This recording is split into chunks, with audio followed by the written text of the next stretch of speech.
Kita hanggang sa labas. Biyaya yan eh. Huwag yung tatanggihan niya, biyaya ng Diyos ang kanyang salita. Pagka natin yan, sa isang linggo, ginto yan sa iyong kaluluwa. Okay, bago tayo mag-start, tayo po tumayo at manalangin tayo sa Panginoon natin. Amen. Thank you, Lord. Marami pong salamat sa biyaya at kabutihan mo. Ikaw ang Diyos na siyang may likha ng lahat ng bagay. Purihin ka, sambahin ka at dakilain ka. Wala kang kahambing, wala kang katulad. Ikaw ang kataas-taasan, kamanghamanghang Diyos, Panginoon. Salamat po sa pagkakataon na ito na dinala niyo po ang aming mga puso rito upang mag-aawitan at marinig ng iyong salita. Una sa lahat, kami po humihingi ng tawad sa aming mga pagsalangsang. Patawarin niyo po ako. Patawarin niyo po kami, Panginoon Diyos. Especially po ako, na may linisin niyo po ako. Pakabanilin niyo ang bawat aspeto ng aking buhay, ang aking labi, ang aking puso at isipan. Gamitin niyo po ako ngayon na puno ng kapuspusan ng Espiritu Santo, karunungan at kausayan, Panginoon Diyos. Magdala ako ng iyong salita na siyang tatamo sa bawat isa na naririto, na magiging kalakasan, kapanatagan sa pananampalataya at paglilingkod sa iyo, Panginoon kong Diyos. Gamitin niyo po ako sa likuran ninyo, Panginoon kong Diyos. Makita ang katagumpayan, ang salita, ang biyaya mo, Panginoon kong Diyos. At hayaan niyo na mapuspos ng Espiritu Santo ang gawain na ito, ang araw na ito, ang iyong aral at salita, Panginoon kong Diyos. Malaman namin ito sa biyaya at katagumpayan mo. Sa iyo po ang pagpupuri, pagdakila at pagsamba sa tanging pangalan ni Jesus na siyang Panginoon at tagapagligtas namin. Amen and amen and amen. Okay po, palakpakan po muli natin ang ating Panginoon kong Diyos. Maingay yan yun. Kala ko si Clay tumatakbo eh. Alam ko tumatakbo na naman. Sige. Okay, nandito po tayo sa ating bagong tema for the month of June. Ngayon po ay magtatalakay tayo ng July. Sabi ko nga yung June is living. Yung lakaran natin, living on His kingdom. Diba? Ngayon naman po is panibagong tema for the month of July. Ito po ay pinamagatan natin, serve God according to His way and will. Kumbaga, maglingkod tayo sa ating Panginoon ayon sa kanyang daan at kalooban. Dapat naman po talaga, no? Hindi ka pwedeng maglingkod sa Diyos kung hindi ayon sa kanyang kagustuhan, di ba? Ano, mapapariwara ka lang, kumbaga, malalayo ka lang. Kapag, kahit naman sino, di ba? Kapag naglingkod ka sa isang tao o may namamahala sa iyo, no? Hindi mo pwedeng gawin yung gusto mo lamang, di ba? Kumbaga nagtatrabaho ka, kunyari ito, sa trabaho mo o sa pagiging guro mo o sa pagiging office work mo, di ba? Nagtatrabaho ka ayon doon sa pamantayan nila, ayon sa kagustuhan nila, ayon doon sa standard nila, di ba? Nagtatrabaho ka ayon doon sa job description na binigay nila sa iyo. Ganun din po ang ating paglilingkod sa Diyos, no? Tayo yung maglingkod ayon sa kanyang kalooban at gabay. Hindi pwedeng pangungunahan mo kasi maliligaw ka talaga, di ba? Parang yung sino dito nanonood ng YouTube. Diba? Pag ako nanonood ng YouTube, talagang tutok eh. Diba? Pag nanonood ka ng YouTube, meron niyang may pula na umaandar, di ba? Pero yung pula na yung umaandar na yun, hindi magpapatuloy yung kapag walang naunang grade. Di ba? Kumbaga naglo-loading siya eh, no? Hindi pwedeng mauna yung pula eh. Kailangan talagang naglo-load muna yung gray bago lumusong. Yung pala ganun din po tayo, mag-i-stop tayo. Kapag walang gabay, walang nauna sa atin. Kaya dapat ang paglilingkod sa Diyos, pinangungunahan tayo ng gabay ng ating Panginoon. Sa inyo po yung pag-aaralan natin ngayon, no? Medyo samahan nyo lang po ako kasi medyo mahaba itong pag-aaralan natin.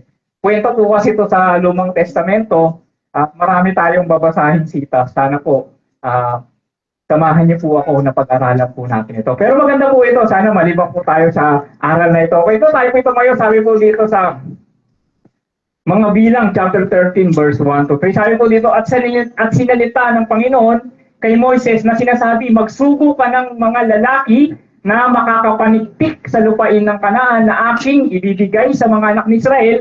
Isang lalaki sa bawat isa sa mga lipi ng kanilang mga magulang ay susuguin ninyo, na bawat isa'y prinsipe sa kanila. At isinugo sila ni Moises mula sa ilang ng paran ayon sa utos ng Panginoon. Silang lahat ay mga lalaking pangulo sa mga anak ni Israel. Maaari na po tayo po pagpalain ng Diyos ang pagkakabasa ng kanyang salita. Alam ko po sa Misyong Kalsada na pag-aaralan nyo ito no?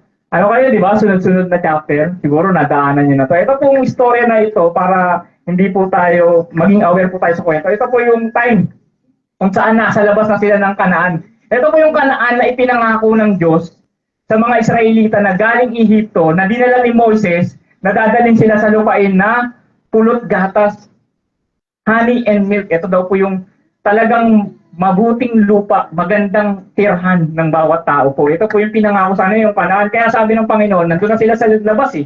Kasi mayroon yung Wall of Jericho, di ba? Talagang ano yan, matibay yung bayan na yan, maraming nakatira dyan eh, na malalakas. Sabi ng ating Diyos kay Moses, magsugo ka, tiktikan nyo, ispayin nyo yung ano, tingnan nyo kung ano meron dun sa loob, pasukin nyo yung Kanaan na yan. Ito pong lipi nila, meron po silang 12 lipi. Namili po sila ng isang pangulo bawat isang lipi. Bali po 12 na spy o tiktik, kung sa Tagalog tawagin ng Biblia, 12 tiktik po o 12 tiktik ang sinubo para tiktikan itong Kanaan na to. Ito na nga, inutos na ng Panginoon, no? Namili si Moses sa bawat lipi isang prinsipe. At sila'y maniniktik sa bayan na yon. Bago pa po dumating dito, no? Meron na pong binanggit ang ating Panginoon kong Diyos. Sabi niya po dito, back po tayo dun sa... Di ba kaya? Kumbaga, back tayo dun. Bilang kasi ito Exodus eh. Di ba? Genesis, Exodus, Leviticus, tas Numbers. Doon tayo sa Exodus. Sabi dito yung pagkalabas nila sa Egypt, no? Para maintindihan po natin. Sabi ng ating Panginoon kong Diyos kay Moses, yumaong ka, sumampak ka mula rito. Ikaw at ang bayan na iyong isinampa mula sa lupain ng ito. Ito yung mga Israelita na dala niya mula Egypt. Napatungo kayo sa lupain na aking isinumpa kay Abraham, kay Isaac, at kay Jacob na aking sinasabi, sa iyong binhi ay aking ibibigay at aking susuguin ng isang anghel sa unahan mo at aking palalayasin. Ito po yung mga lahi na nakatira doon sa kanilang sasakupin, no? Kananeo, Amoreo at ang Heteo at ang Pereseo, ang Hibeo at ang Jebuseo. Ibig sabihin po, no, before pa po sila makarating doon sa bayan na yon, sabi po dito, isinumpa na ng Diyos kay Abraham, kay Isaac, kay Jacob. Wala pa po yung mga Israelita sa Egypt. Hindi pa po sila natira doon, hindi pa po sila naaging alipin doon. Ipinangako na po kay Abraham na yung bayan na yon is mapapa sa kanila. Ibinigay na po sa kanila. Ibig sabihin po, bago pa po nila pasukin yun, sa kanila na po yun ayon sa isinumpat pangako ng Diyos sa Israelita o sa kanyang bayan. Ha? Bear in mind, ha? Ibinigay na po sa kanila, nasa kanila na po yun. Hindi pa sila ipinanganganak, ipinangako na po sa kanila. Ito po inutusan na po ng Diyos na malikpik yung 12 prinsipe ayon sa kanilang mga lipi. And after 40 days, bumalik po sila ngayon. Ito tingnan nyo po after 40 days, nalikpik sila doon sa bayan ng Kanaan. Nandun sila sa loob. After 40 days, tumira sila doon. Nakita nila yung kalakaran doon. Nakita nila yung buhay doon. Nakita nila yung pananim doon. Nagdala rin sila ng mga bunga galing doon para maibigay kala Moses, maobserba kung ano yung meron doon, anong mayroong pananim doon. Kasi mayroong mga pananim doon na wala sa labas eh. Kaya after 40 days, ito na po yung nangyari. Sabi po dito, at sila ay nagbalik pagkatiktik sa lupain sa katapusan ng 40 araw. Ibig sabihin, 40 days silang namalagi doon sa loob. At bumalik na sila, sabi dito. At sila ay nagsiyaon at nagsiparoon kay Moses at kay Aaron at sa buong kapisanan ng mga anak ng Israel sa ilang ng paran sa Kades at kanilang binigyang sagot sila. Ito na po yung observation nila doon sa tinginan nilang bayan. At ang buong kapisanan at kanilang ipinakita sa kanila ang bunga ng lupain. Ito yung mga bunga na dala nila. Pinatikim din nila kay Moses para kay Aaron. At kanilang isinaysay sa kanya at sinabi, kami ay dumating sa lupain niyaong pinaparoon mo sa amin at tunay na binubukalan ng gata sa pulot. At ito ang bunga niyaon. Gayunman, ang bayan na tumitira sa lupain niyaon ay malakas at ang mga bayan ay nakukutaan at napakalalaki at saka amin nakita ang mga anak doon. Si Amalek ay tumatakan sa lupain ng Timugan at ang Heteo at ang Jebuseo. Tingnan mo, ito po yung mga lahi, no? Kumbaga, binanggit na yan dun sa Exodus pa lang. Ibig sabihin, alam na ng Diyos kung sino mga lahi na nakatira doon. At ang Amoreo ay tumatahan sa mga bundok at ang Kananeo ay tumatahan sa tabi ng dagat at sa mga pangpang ng Jordan. Meron pa pong kasunod dyan? Mahaba lang po, no? At pinatahimik ni Caleb ang bayan sa harapan ni Moses. Ito po yung isa sa mga prinsipe, si Caleb po. Ating akyatin paminsan at ating ariin sapagkat kaya nating lupigin. Ngunit sinabi ng mga lalaking nagsiakyat na kasama niya, hindi tayo makakakyat laban sa bayan sapagkat sila'y malakas kaysa atin. At sila'y nagdala ng masamang balita tungkol sa lupain kanilang tiniktikan sa mga anak ni Israel na sinasabi, ang lupain na aming pinaroonan upang tiktikan ay isang lupain na kinakain ang mga tumataan doon. Ganun niya i-describe, no? Kumbaga ganun din-describe ng mga kasama ni Caleb at ni Joshua yung bayan o yung mga tao na naroroon. Sabi niya dito, di ba? Ang lupain namin pinaroonan upang isang lupain na kinakain ang mga tumatahan doon. Ibig sabihin, ganun niya dinescribe na ganun kalalakas yung mga mandirigma na nasa loob doon. At lahat ng bayan na aming nakita ay mga taong malalaki, mga higante raw po. Actually, higante po talaga. Kasi sabi nito, at doon aming nakita ang mga Nephilim. Ang mga anak ni Anak na mula sa mga Nephilim at kami sa aming sariling paningin ay naging parang mga balang at gayon din kami sa kanilang paningin. Actually, sinus ko po itong Nephilim. Pinagdidebatihan din po pala ito ng mga eskola kung ano po pa talaga itong Nephilim. Ito po ay parang ganti daw po eh. Kasi sabi dito sa pagkakadescribe niya, kami sa aming sariling paningin ay naging parang mga balang. Kumbaga, pagkakita nila dun sa mga Nephilim, para silang mga balang. Kumbaga, nanliit daw sila, ganoon din daw po yung mga tingin nila sa kanila. Kasi ang lalaki siguro na ito, hindi natin ma-describe kung gaano kalaki ito eh. Pero ang punot dulo nito, yung mga pinatiktik ni Moses na mga prinsipa para tingnan yung bayan na yun, is imbis na maganda yung maging balita, naging takot, naging yun po yung pag-aaralan po natin ngayon. Kumbaga, pinatiktik sila dun dahil may layunin eh. Iba yung layunin o yung kaloob, yung daan na pinagawa ng Diyos sa kanila na dapat nilang gawin kaysa sa ginawa nila. Bago po tayo mag-start, pinamagatan ko po itong His will over our skill.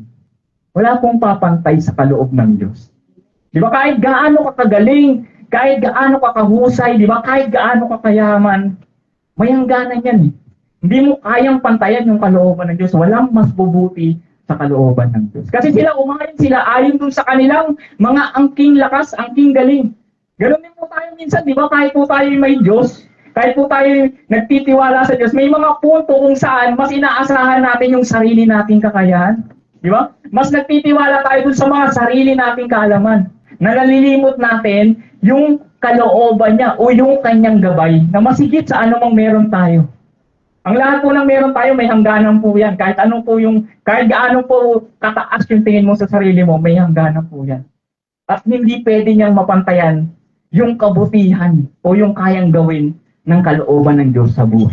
Yun po yung pag-aaralan natin ngayon. Yung mga tao na kasama ni Caleb and Joshua na tumiktik doon, na hindi naging maganda yung observation nila na inireport nila kay Moses. Ito po yung pag-aaralan natin ngayon. No? 3 bagay na makikita mo sa sarili mo at magiging senyales na hindi mo nasusunod yung daan at kalooban ng Diyos. Una po, sabi mo dito sa akin. Pakibaba nga akin. Sabi mo dito, you rely on your own strength. Ano po sabi niya po dito? Di ba sabi niya dito? At sila'y nagdala ng masamang balita tungkol sa lupain kanilang tinitigan sa mga anak ni Israel na sinasabi, ang lupain na aming pinaroonan upang isang lupain na kinakain ng mga tumatanda at lahat ng bayan na aming nakita roon. Ito pa, sabi na, ngunit sinabi ng mga lalaki kasama niya, hindi tayo makakayat laban sa bayan sapagkat sila'y malakas kaysa atin. Take note po, sabi niya po dito, hindi tayo makakaakyat laban sa bayan sapagkat sila'y malakas kaysa atin. Ano po yung ibig sabihin nun? Ibig sabihin po nila, tinitingnan po nila na sila'y lalaban sa bayang yun. Hindi nila naisip na ang Diyos ang lalaban sa bayan. Ibig sabihin, nakabatay po sila sa sarili nilang kakayahan. Di ba? Tama po. Kaya po nila nasabi, no, hindi tayo makakakiyat doon. Kasi hindi natin sila kaya. Ibig sabihin, they're repairing themselves na sila mismo yung lalaban sa bayan yun. They relying on their own strength. Kaya po nila nasabi na hindi natin kaya yun. Ibig sabihin, hindi nila nakita na ang Diyos ang lalaban para sa kanila para masakop yung bayan na yun. Yun po yung isang senyales kung bakit minsan hindi natin nasusunod yung kalooban at daanan. Dumadating po tayo sa puntong ganyan, di ba? Yung parang sarili mong diskarte, di ba? Sarili mong paraan, ikaw yung gumagawa. Hindi mo namamalayan. Imbis na unahin mo yung pananalangin, no? Unahin mo yung hingin yung gabay ng Diyos, gumagawa ka ng sarili mong kaparaanan. Diba? Yung panalangin po is hindi yan yung tanging daan na lang. Ang panalangin po yan yung dapat gawin. Kasi minsan yung panalangin, yun na yung last resort natin eh. Yung pagtanong sa Diyos ng kanyang gabay, ay na yung nagiging last resort natin sa buhay. Hindi po. Yan po yung una mong gagawin bago ka manahan sa sarili mong kakayanan. Diba? Sila po nakita nila, talagang Nag-refer sila sa sarili nilang kaya. Hindi natin kaya yun. Hindi man nila nasabi na kaya natin yun kasi ilabas nga tayo ng Diyos sa Egypt, di ba? Ano po ba yung pagkakaiba nung mga Egyptian na kanilang tinakasan na may mga karwahe at kabayo dun sa mga nananahan dun sa loob? Pare-pareho lang pong mga tao at malalakas yan. Pero nagawa silang iligtas ng Diyos. Tayo po minsan po, huwag po tayong umasa sa sarili natin kakayahan. Kasi naranasan ko na rin po yan. Nakikwento nga po before, di ba? Sa opisina, di ba? Hindi ko nahintay. Hindi ko nahintay, gumawa ko ng sarili kong paraan. Hindi ko nahintay yung sagot ng Diyos. Nainip ako. Although tiwala ako na may gagawin ng Diyos, nainip ako. Sariling kaparaanan ko pa rin yung inasahan ko. Di ba? Magtiwala po tayo palagi sa Diyos. Don't rely much on your strength. Hindi ka dadalhin sa katagumpayan. Di ba? Hindi ko na maulit. Di ba? Huwag tayong masyadong umasa. Huwag kang masyadong mayabang sa sarili mo. May hangganan yan. Ang Diyos walang hangganan. Okay po, pangalawa po is, you focus more on negative things. Sabi po nila dito, kami ay dumating sa lupain yaong pinaparoonan mo sa amin. At tunay, di ba? Ang ganda tunay na binubukalan ng gatas at pulot. At ito ang bunga niyo, may mga bunga pa silang dala. Gayunman, ang bayan na tumitira sa lupain ay malakas. Gayunman, ibig sabihin napakaganda ng lugar na yon, pero palagi kang merong sagot, subalit dapat gayunman. Lagi kang may nakikitang negatibong bagay. You focus more on negative things. Ganon minsan tayo, Yung ibinigay na sa'yo ng Diyos yung pinapanalangin mo dati. Sabi ko nga dati, may nakita ako sa Facebook, Yung dati yung pinapanalangin mo, ngayon stress mo na. Di ba? Nananalangin ka ng magandang trabaho, nananalangin ka na ma-promote, nananalangin ka ng magkaroon ng magandang asawa. Yun. Pero buti hindi.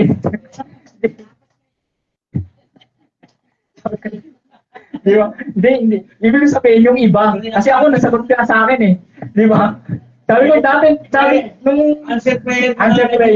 Dati, yung panalangin ko, ma-promote. Di ba?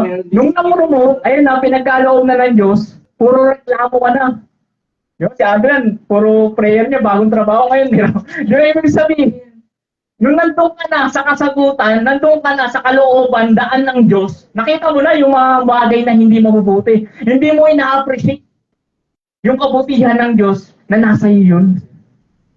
Ganun po tayo minsan Kung kailan ka nandun na sa biyaya ng Diyos, saan mo pa makikita yung mga hindi mabubuti. Kasi nag-focus ka sa mga bagay na hindi magaganda kung mag-focus sila dun sa mga nakuha nilang bunga, di ba? Kung mag-focus sila dun sa mga magaganda, mas lalo silang mamomotivate na pumunta ron, Wala yung malalaki na yan, wala yung matatangkat na yan, wala yung malalakas na yan. Ang ganda ng lupa na yon. Ang sarap tirahan na yon. Yung mga baka natin, mga aso natin, ang sarap tumira doon. Sakupin na natin. Di ba kasi pag nag-focus ka dun sa mas maputing bagay, mas mamomotivate ka gawin kung ano yung pinagagawa sa'yo. Huwag po tayong mag-focus dun sa mga bagay na negatibo. Pangatlo po is, ito po you forget who you are meant to be. Sabi ko nga po sa inyo kanina, di ba? Balikan po natin yung verse na yun. At sinalita ng Panginoon kay Moises na sinasabi, magsugo ka ng mga lalaki na makakapaniktik. Magsugo daw po, di ba? Ng makakapaniktik sa lupain ng Kanaan na aking ibibigay. Ibig sabihin po, binigay na po sa kanila yun. Nakalimutan nila. Yung lahi ng Israel ay para dun sa Kanaan na yun, para dun sa bayan na yun. And they forgot what are meant to be para sa kanila po. Ang tindi nun, parang mali yata yun. Di ba?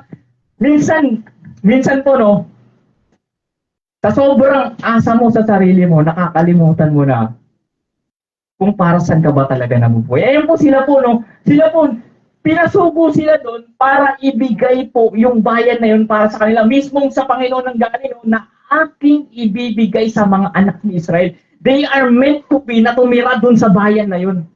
Pero dahil doon sa mga nakita nila, nakalimutan nila na doon talaga sila pinatitira ng Diyos. Minsan po pag pinangunahan natin yung daan ng Diyos, no? Pinangunahan natin yung kaloob ng Diyos, nakalilimot po tayo sa tunay na layunin ng ating Panginoon kong Diyos. At tulad po nila, no? Mas nakita nila yung nakalimutan nila na binanggit ng Panginoon kong Diyos na sila ay titira doon. Sila ay binigay na sa kanila yon. At alam niyo po, may mga bunga yan kapag hindi mo nasunod yung kalooban ng Diyos. Kapag hindi tayo nanahan sa kalooban ng Diyos, may mga bunga po yan. Mayroong tatlong bagay po, hindi pa po tayo tapos. Una po is, you create fear and doubt. Alam mo po, kapag umasa ka sa sarili mong kakayahan, hindi lang ikaw yung maapektuhan Makakadamay ka ng iba. Makakahawa ka ng iba. Makakapag-create ka ng pagdududa, hindi lang sa sarili mo, bagkus dun sa mga kasama mo. Diba kasi, gumawa ka ng sarili mong diskarte. Tapos pag pumalpak, syempre hindi pwedeng maapektuhan yung mga kasama mo sa bahay, di ba? Kunyari na. Di ba, diskarte mo. Di ba? May trabaho na para sa'yo. Kaso, ayaw mo yung trabaho na yun, ayaw mo pagtiisan, gumawa ka ng sarili mong diskarte yung trabaho. Tapos mamaya-maya natanggal ka sa trabaho na yun, wala na yung opportunity na binibigay sa'yo nung una. Sino apektado? Pamilya mo. Naalala ko tuloy yung kay kuya yung trabaho.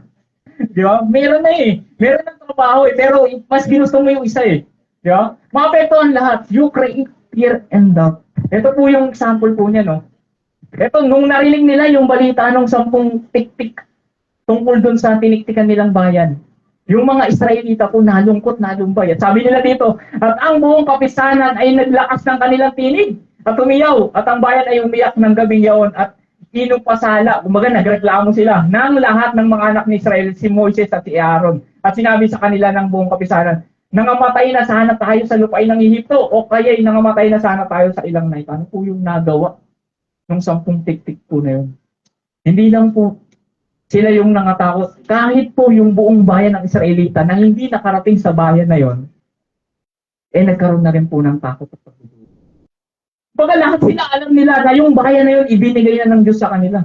Pero dahil dun sa kwento, hindi nga natin alam kung totoo yung kwento nila di ba? Kasi yung dalawa, si Caleb sa si Joshua, talagang gusto na sugurin Kayang-kaya natin yan, walang magagawa sa atin yan, yung 10 lang Kaso lugi sa bilang Nadama yung iba. Nagduda pa sila kung makararating pa ba sila sa bayan na ipinangako sa kanila. Masiniling pa nila na namatay sana sila sa Ehipto. Kapag ganun po, nakakapaglikha po tayo, nakakapaghikayat po tayo ng pagdududa sa mga tao na kasama po natin. Hindi lang po tayo yung madadamay, marami po tayo madadamay. Pangalawa po yung bunga is you make your situation worse.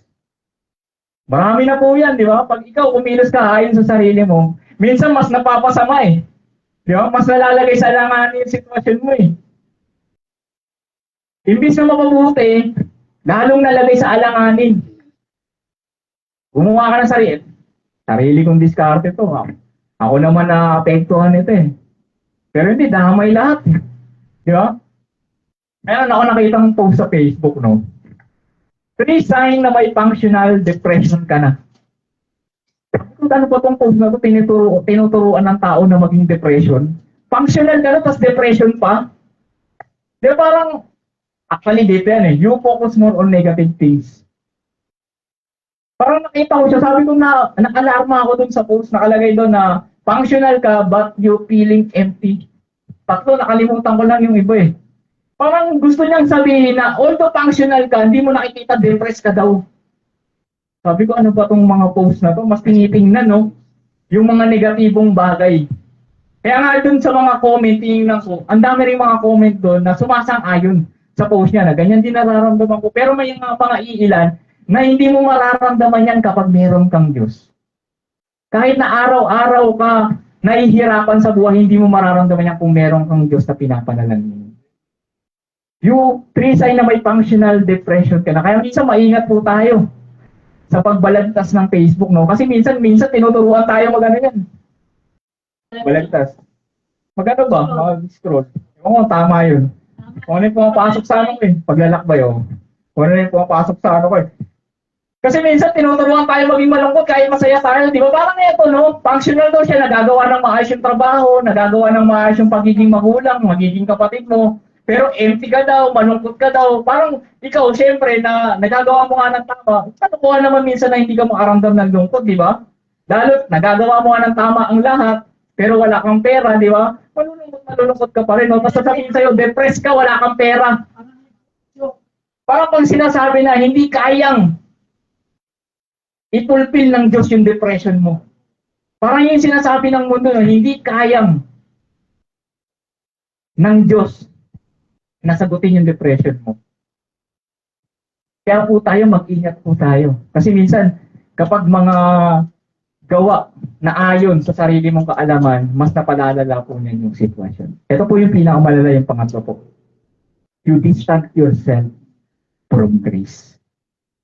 Kasi pag gumawa ka po ayon sa sarili mong kalooban, hindi mo pinahihintulot yung biyaya ng Diyos sa buhay.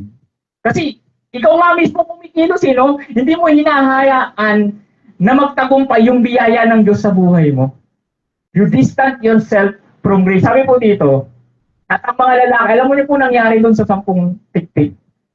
Ang kinahantungan po nila is kamatayan. Sabi po dito, at ang mga lalaki na sinugo ni Moises upang tumiktik ng lupain na nagsipagbalik at nagpaupasala ng buong kapisanan laban sa kaniya sa paghahatid ng masamang balita laban sa lupain. Sa mga katuwid bagay, ang mga taong yaon na nagsipaghatid ng masamang balita ng lupain ay nangamatay sa salot sa harap ng Panginoon. Sila kasi yung naging dahilan kung bakit ang lahat ng Israelita o yung buong bayan magduda sa kakayahan ng Diyos. Magduda kung ano yung kayang gawin ng Diyos. Kasi kaya nga sa kanila pinatiktik yun eh. Para mas maunawaan nila yung biyaya ng Diyos. Bago po basahin po natin ito. Sabi po dito, ayon sa bilang ng mga araw na inyong itiniktik sa lupain, 40 days po sila naniktik doon, no? Sa mga katuwid, bagay 40 araw sa bawat araw ng isang taon, ay inyong tataglayin ang inyong mga kasamahan na 40 taon at inyong makikilala ang pagsira ko ng kapangunguhan. Dito ko lang po nabasa, no, na ang Diyos marunong din po palang tumira ng kanyang pangako. Dahil sa katigasan ng ulo ng tao. Never kong nakita na ang Diyos sumira ng pangako. Dito lang po sa verse na to. Sinira niya po yung pangako niya na dadalhin sila dun sa bayan na yon. Pero dahil po sa katigasan ng kanilang ulo, ang nadala lang po sa bayan na yon si Caleb at si Joshua. At wala na pong buhay na mula Egypt na nakarating sa Kanaan, kundi yung kanilang mga anak-anakan na lang po. Si Caleb at si Joshua, dalawang na lang po sila. Sabi po dito, kala ko nga po, ang pagkakaintindi ko dati, 40 days yung ibabiyahe nila mula Egypt hanggang doon, naging 40 years dahil sa katigasan ng ulo. Hindi po pala. Kaya po pala naging 40 years, nagalag sila 40 years. Nasa ilang lang sila, nasa laparang lang sila. Bago sila dalhin doon sa lupang pangako, nagalag sila, nandun lang sila sa gilid, sa ilang, kung saan-saan sila napupunta. Dahil, isipin nyo na lang kung 3 months silang natiktik doon sa bayan. 120 years sila, nalagalag. Kasi isang araw, isang taon yung equivalent eh. Ganun po yung sabi niya dito, sa mga tuwid, bagay 40 araw, sa bawat araw, isang taon, yung kanilang magiging lagalag bago sila makarating sa lupang ay inyong tataglayin ng inyong mga kasamahan na 40 taon at inyong makikilala ang pagsira ko sa kapangkuhan. Minsan po may mga pagkakataon na ganyan, no? Ikaw na lang yung mag-harvest eh. Ikaw na lang yung kukuha. Pero dahil sa katigasan ng ulo mo, dahil sa hindi mo pagsunod, napalalayo tayo sa biyaya ng Diyos. Ito po ang tanong ko. Alam niyo po kung bakit pinaniktik ng Diyos yung 12 na yon sa Kanaan? Kasi kahit hindi niya naman paniktik yun, di ba? Kayang-kaya nilang pasukin yun eh. Sa biyaya ng Diyos. Tingin niyo po, ano po yung dahilan kung bakit hinayaan o inutusan ng Panginoon ang 12 yun, natiktikan yung bayan? Ito po yung sagot. Sabi niya po dito, at sinabi ng Panginoon kay Moises, hanggang kailan hahamakin ako ng bayan ito? Kasi panahireklamo na sila eh. Kasi lalaki ang tatangkad daw dun eh. At hanggang kailan hindi sila mananampalataya sa akin sa lahat ng mga tanda na aking ginawa sa kanila. Alam niyo po, kaya pinadala yung dosing doon para makita talaga hindi lang yung mabuting lupa, no? Para makita yung mga nakatira doon na malalakas, malalaki, mga tanyag, mga matitibay na mandirigma, para makita po talaga yon. Para bumalik sila sa bayan at sabihin, ang ganda ng gagawin sa atin ng Diyos kasi kahit malalaki yun, masasakop natin yun. Ayun po yung gustong maging sagot ng 12 na yun sa Diyos. Kaya sabi niya nga dito at sinabi ng Panginoon kay Moses, hanggang kailan niyo ko hahamakin? Ano po ba yung hahamakin? Di ba minamaliit? Yung nagpakita na ako ng maraming kamanghamanghang bagay, himala, binamaliit niyo pa rin pa ba ako? Parang gusto niyo sabihin na, kaya ako kayo pinapunta doon para makita niyo kung paano yung gagawing himala ng Diyos. Kasi kung dadat na nila yun na maliliit, di ba? Kung mahihina, kung walang kwenta, na madali nilang masasakop, wala, hindi nila makikita yung himala ng Diyos. Hindi nila makikita yung kapangyarihan ng Diyos. Kaya pinakita sa kanila yun para makita nila yung kapangyarihan ng Diyos. Na malaman nila na kahit regardless kung sino man yung mga tao na nakatira doon, ang pangako ng Diyos ay pangako. Ang ibinigay sa iyo ng Diyos ay binigay mo. Regardless kung anong meron doon. Ang tanging gawin mo lang, sumunod ka sa kalooban at daan ng ating Diyos. Yun po, tayo po yung manalangin namin Diyos. Salamat po sa umagang ito na puno ng biyaya at kabutihan mo, Panginoon Diyos. Salamat po at nagamit yung mic na to upang ang salita mo hindi lamang marinig sa kwartong ito, bagkus marinig hanggang sa labas ang iyong tinig, Panginoon ko. Sayaan niyo po, Panginoon kong Diyos, na sa anumang pagkakataon at sitwasyon, nasa mahirap man po kaming kalagayan, manahan kami sa daan at kalooban mo sa ipaglilingkod ng buhay namin sa iyo. Salamat po, aming Diyos, sa iyo po ang pagpupuri, pagdakila at pagsamba sa tanging pangalan ni Jesus na siyang aming Panginoon tagapagligtas. Amen and amen and amen.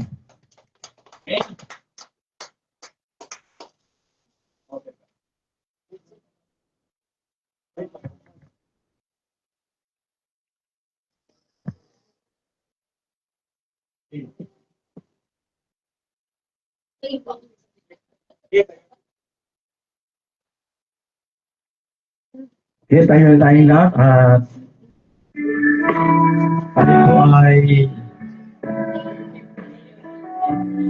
ito'y gaganap sa ipinangako ng Diyos bago siya ibayubay sa krus, no? I-distribute pa natin yung bread and the cup. Celebrate the Santa Cena. Ihanda po natin ang ating suko. Habang inaabot kay Sister Teresa pong kanta ng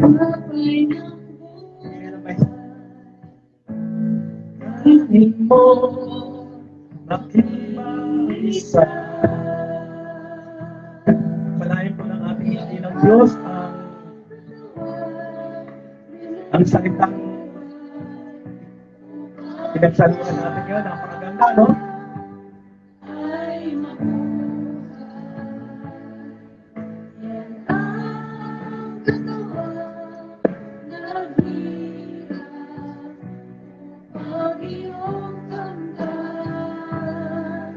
Ang buhay na walang hanggan. Kaya ulitin po natin mga kapatid. Nalakanin natin 2,000 years ago, ipinayubay ang banal na katawan ng ating dakilang Diyos, ng ating Panginoong Kristo. Pinahirapan, sinipas ng ulo ang banal na dugo. Dahil sa pagtulo ng banal na dugo na dito natalo, nagkapit si Satanas. Muli niyang binawit ang kapangyarihan, authority, tagumpay na inagawin sa Satanas kay Eva at kay Adan ng Eva sa kwentong binigay sa atin, mga kapatid. Kaya tayo ngayon ay nagtatagumpay, magaling, malakas, tumitibay dahil sa pagbawi ng ating Panginoon Jesus sa ninakaw ni Satanas kay Adan at Eva nung dumaloy ang banal na dugo ng ating Panginoon Jesus. Doon nagapi si Satanas at binigay sa atin ang tagumpay na to, at ang tagumpay na to pagpapala ay walang hangganan nito sa atin. Walang makakaagaw nito sa atin dahil ito'y kinuha na binawi rin ng ating Panginoon na binigay sa atin. Dahil mo makingay natin ito ang sakay ng buhay. Salin mo, makibagsa. Ang katawang inayuhan upang ikaw ay mabuhay. Yan ang katawan niyang hirap upang iyong kamtan ang buhay na walang hanggan. Nang gabing iyon bago ipagkano ng ating Panginoong Kristo, kinuha niya ang tinapay. Sabi niya, ito ang aking katawan na ibibigay ko sa inyo. Kanin niyo ito. Tuwing kayo magkakatipon, alalahanin niyo ito. Panginoon, pagpalain mo po, Panginoon Jesus, ang katawan mo sa luwag namin na banal. Pagsaluhan namin yung bagay ito. Pagpalain mo ito. Dakilang Diyos, ay handa mo ay makasarili.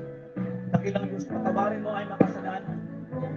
Basbasan, hugasan ng banal ng dugo, Panginoon, sa ay makaroon kasalanan ko, dapat sa iyo, Panginoon. Pagpalain mo, Panginoon, pagsaluhan namin yung banal ng dugo, Panginoon. Salamat po, Panginoon, sa Kristo. Salamat po, dakilang Diyos, sa iyo, Panginoon. Salamat po, Panginoon, sa pangalan ni Jesus. Kainin po natin, mga kapatid.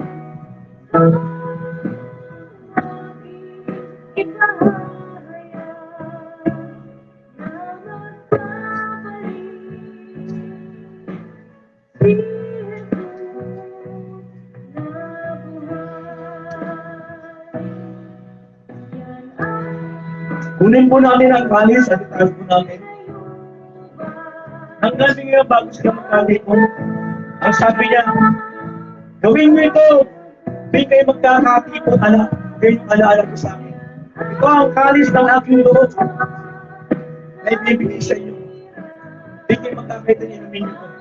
Sa Panginoon ang pagpalain, basta sa mga Panginoon Jesus. Ang kalis sa loob, ng banal ng dugo. Ito ang isipin kalakasan sa amin sa lahat ng kapulong. Salamat po, Panginoon Jesus. Amen. Salamat po, dakilang Diyos. Mas masalong po rin, Panginoon, dakilang Diyos. Kalis sa loob. Kasama ng iyong mga. Salamat po, dakilang Diyos, sa itong papunta. Salamat po, dakilang Diyos, sa pangalan ng Jesus. Kapis po yung sa mundo. Inumin po natin, mga kapatid. Maraming salamat po, dakilang Diyos, na minarapat mong pasaluan namin ang bayan ng katawan at dugo ngayon natin po. Na magsisilbing naming lakas at tagumpay kagalingan sa mga karamdaman namin. Salamat po, banal na Diyos, at dakilang Diyos. Dakilang Diyos, aming mensahe. Sa pangalan ni Jesus, ito ay aming salamat sa langit. Amen.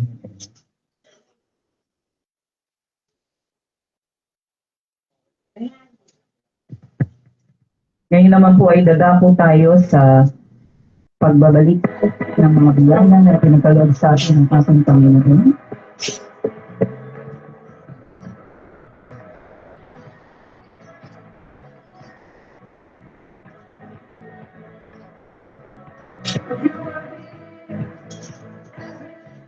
Ating pong ipanalangin ang ating handog para sa linggong ito. Lord, muli po ang aming walang hanggang pasasalamat sa lahat ng biyaya po na ipinagkaloob niyo sa amin sa araw-araw. Ito po ay binabalik namin sa inyo. Magamit nawa po ang mga salaping ito para po sa ikapagpapalaganap ng iyong mabuting salita. Ikaw na po ang bahalang magbalik nito sa amin ng siksik, liglig at umaapaw. Lahat po ng ito ay tinataas namin sa pangalan ng iyong anak na si Jesus. Amen and amen.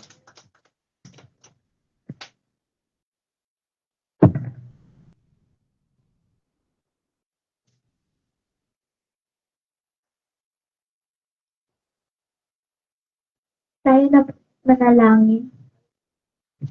Lord, maraming salamat po sa araw. Lord, maraming salamat po sa araw na ito at naway po na makarating po kami sa bahay ng ligtas at sa susunod na linggo po at sana sa susunod po na sana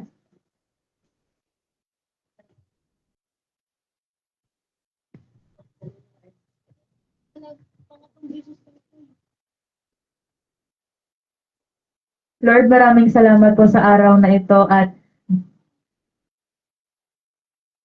maraming salamat po sa araw na ito na nakabalik kami dito sa iyong bahay panambahan at sana po ay maka-attend po ulit kami sa susunod na linggo.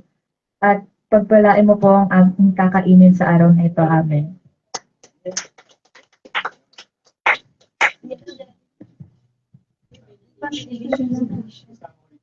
Kaya palakpakan natin ng malakas ang ating Panginoon. Salamat po aming banal na Diyos sa umagang ito. Sa biyaya pagpala tinanggap namin sa magitan ng badal mo sa ito na pagsalamat. Pagpalain mo nawa ang lahat ng mga taong natin ito, mga kapatid ko pati nasa labas, lalong-lalo lang kami narito. Pagpalain mo nawa kami sa susunod na linggo. Ang lahat mo nawa ng gagawin namin, sundan mo ng himala at kababalagan. At mga buhay namin, ingatan mo nawa kami.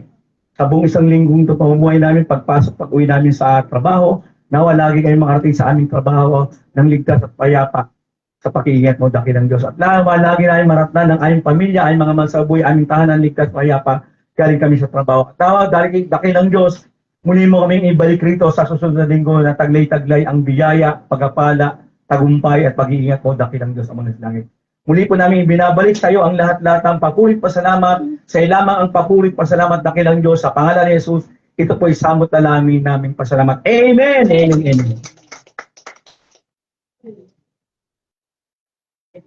Let us all shout, all glory, all praise, all worship, all honor, all power, and all thanksgiving belongs to you alone.